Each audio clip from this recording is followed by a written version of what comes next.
Hello, my name is Clay Dafoe, and I am a candidate for mayor of Austin. I first arrived here in 2004 to attend the University of Texas and graduated with a bachelor's degree in history. Since that time, as a legal assistant, tax professional, and city council participant, I have learned how government can be used as an instrument to control and manipulate the very people it is supposed to protect. I believe we should reverse policies that promote the interests of a select few and pursue a new course of protecting the rights and well-being of our entire populace. Unfortunately, the current City Council's actions lead us in the wrong direction of overspending, overtaxation, and overregulation. As an active participant in local government, I have spoken out repeatedly against these harmful measures. I opposed the $250 million in state grant funds authorized for Formula One. Why give millions to a billionaire racing promoter while families struggle with daily needs? Similarly, massive tax rebates given to profitable, relocating businesses like Apple offer unnecessary handouts to large corporations. These privileged groups receive deals that are rarely available to longtime small businesses.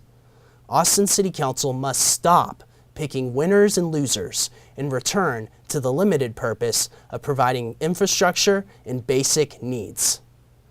Our public utilities are facing serious budgetary problems, and proposed rate increases threaten affordable living. Austin Energy's $75 million deficit is not a revenue problem, but a result of overspending and mismanagement of funds. For example, general fund transfers use energy revenue to pay for non-essential projects that have nothing to do with electricity. Also, expenditures on 25-year wind contracts, one of which will pay $725 million to a foreign company, place outrageous undue burden on consumers. Like Water Treatment Plant 4's adverse effect on water rates, Austin cannot afford to expand wasteful utility projects. I am willing to implement creative ideas to promote government accessibility. I would move to institute a monthly Citizens Communications Day and support holding some meetings on Saturdays to allow greater participation. Austinites deserve outreach from elected officials, not policies that make it more difficult to get involved. I value individual liberty and will promote it. Too often, new ordinances restrict our right to engage in economic activity. This trend has resulted in a web of overregulation that deters grassroots economic development. Whether it's attempting to ban non-FDA approved eggs or tightening permit requirements for live music, I will stop and repeal legislation that is detrimental to our city's spontaneous growth. Likewise, we must respect our people's personal choices.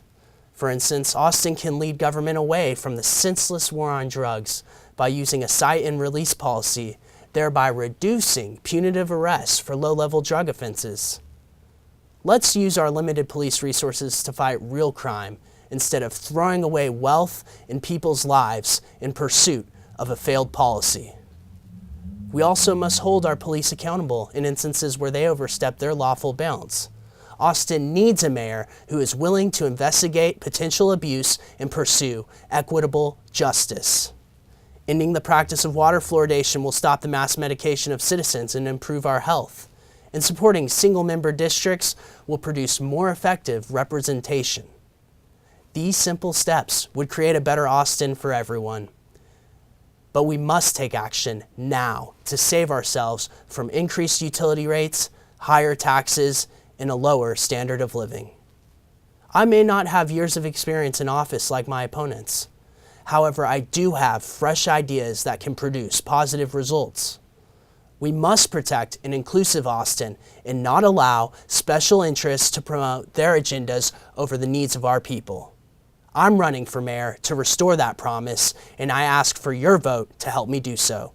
For more information, go to claydafoeformayor.com. And remember, vote Clay Dafoe for mayor on May 12th. Thank you.